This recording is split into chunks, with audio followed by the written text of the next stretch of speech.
Comme l'a dit Sénèque, tirons notre courage de notre désespoir même. Sorciers, sorcières, étudiants en magie, bonsoir.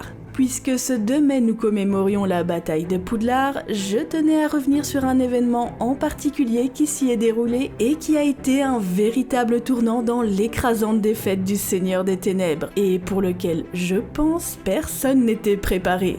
Allez, installez-vous confortablement et sortez vos plus beaux accessoires de Gryffondor. C'est parti pour comprendre ce qu'il s'est véritablement passé lors du face-à-face opposant Lord Voldemort à Neville Londubat dans Harry Potter et les reliques de la mort. Pour recontextualiser la situation, nous sommes le 2 mai 1998 à Poudlard, peu avant l'aube, lors de l'annonce de la mort présumée de Harry Potter par le Seigneur des Ténèbres. Il faut comprendre qu'à ce moment précis de l'histoire, Lord Voldemort pense être le grand gagnant de la bataille livrée contre Harry et ses alliés, et c'est sous son air triomphant, le corps de Harry à ses pieds, qu'il tente d'asseoir sa domination sur le camp adverse. Évidemment, les alliés de Harry Potter ne plient pas. Ils vocifèrent et hurlent des insultes à l'adresse des mange-morts du Seigneur des Ténèbres. Ce dernier n'a d'autre choix pour s'exprimer que de faire taire l'assemblée à l'aide d'un sortilège de mutisme général. C'est qu'il en a des choses à dire, car au-delà de se pavaner devant cette victoire évidente, il veut surtout soumettre son autorité et recruter de bons éléments. Et pour cela, il a sa petite technique, celle de retourner la situation en sa faveur, notamment en dénigrant au maximum Harry. Ce qui, vous pensez bien, est au final une très mauvaise technique, car elle engendre une vague de fureur qui brise le sortilège de mutisme lancé et oblige le Seigneur des Ténèbres à renouveler son sortilège afin de pouvoir continuer son monologue rempli de mensonges. Et autant vous dire qu'il se délecte de raconter que Harry a été tué alors qu'il tentait de fuir pour sauver sa vie. Mais voilà, c'était le mensonge de trop. Et c'est là que notre vaillant Neville entre en jeu et tente de s'en prendre à Lord Voldemort. Le problème, c'est qu'il est vite repéré par les mange-morts, désarmé et envoyé à terre, ce qui évidemment pique la curiosité du Seigneur des Ténèbres. Qui est-ce ? Demanda-t-il de sa voix douce semblable à un sifflement de serpent. Qui s'est porté volontaire pour montrer à quel sort doivent s'attendre ceux qui poursuivent le combat lorsque la bataille est perdue ? C'est Neville Londubat, maître, le garçon qui a causé tant d'ennuis au carreau, le fils des aurores, vous vous souvenez ? Ah oui, je me souviens, dit Voldemort en regardant Neville. Celui-ci s'efforçait de se relever, sans baguette, sans protection, dans le no man's land qui séparait les mange-morts et les survivants de Poudlard. Mais tu es un sang pur, n'est-ce pas mon garçon, toi qui es si courageux ? Et alors, répliqua Neville d'une voix sonore, tu as montré du caractère et de la bravoure et tu es issu d'une noble lignée. Tu ferais un précieux mange-mort. Nous avons besoin de gens comme toi, Neville Londubat. Je me rallierai à vous quand il gèlera en enfer, répondit Neville. L'armée de Dumbledore, s'écria-t-il.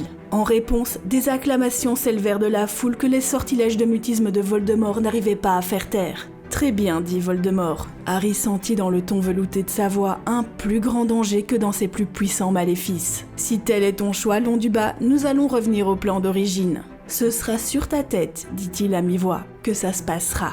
Je vous laisse imaginer la colère et l'indignation qu'a dû éprouver le Seigneur des Ténèbres face au refus catégorique de Neville. On peut très clairement se douter que ce n'était pas du tout ce à quoi il s'attendait en guise de réponse. Il devait s'imaginer qu'après le premier assaut de Poudlard et le choc de la vision du corps sans vie de Harry, ce dernier serait beaucoup plus manipulable et coopératif. Mais non. Et malheureusement, Neville en paye le prix fort de façon assez spectaculaire par le biais du chapeau magique. Eh bien oui, le Seigneur des Ténèbres doit marquer le coup et faire comprendre que la prise du château s'accompagnerait de son règne de terreur. Et quoi de plus marquant et symbolique que la destruction d'un des objets enchantés les plus emblématiques de Poudlard, couplée à la torture et à la mise à mort d'un élève n'appartenant pas à la maison Serpentard.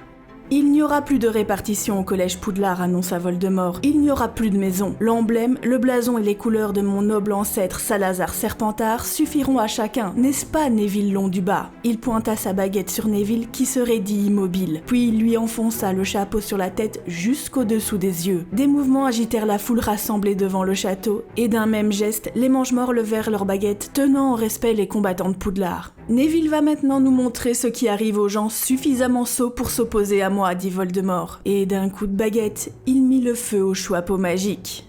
Oui, c'est chaud pour Neville, il est immobilisé et en flammes. Mais rassurez-vous, son calvaire est de très courte durée, car beaucoup de choses se passent au même moment. notamment l'arrivée de la cavalerie avec nombreux centaures venus défendre le château et se battre contre les mange-morts qui les avaient dénigrés quelque temps auparavant, ainsi que l'arrivée de Grope, le demi-frère de Hagrid, pour faire front aux géants du côté de Voldemort. Bref, c'est le chaos autour du Seigneur des Ténèbres, et forcément, qui dit Lord Voldemort déconcentré, dit champ libre à Harry pour se cacher sous sa cape d'invisibilité et possibilité à Neville de se libérer. Et c'est maintenant que le coup de maître de Neville s'abat.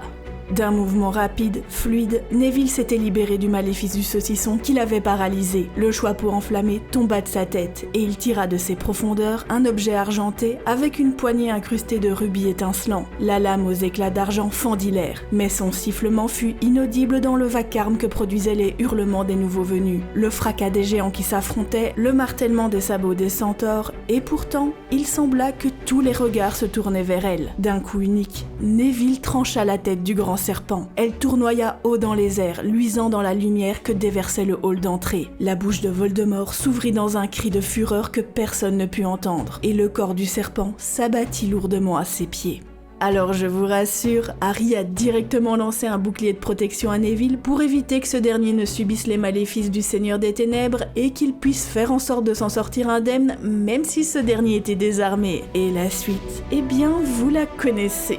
Et voilà, c'est la fin de cet épisode. J'espère qu'il vous a plu. Si c'est le cas, n'oubliez pas de le partager à vos amis sorciers et de lancer votre plus bel Expecto Patro like. Je vous dis à très bientôt pour d'autres vidéos. D'ici là, prenez soin de vous et des autres. Sorciers, sorcières, étudiants en magie, au revoir.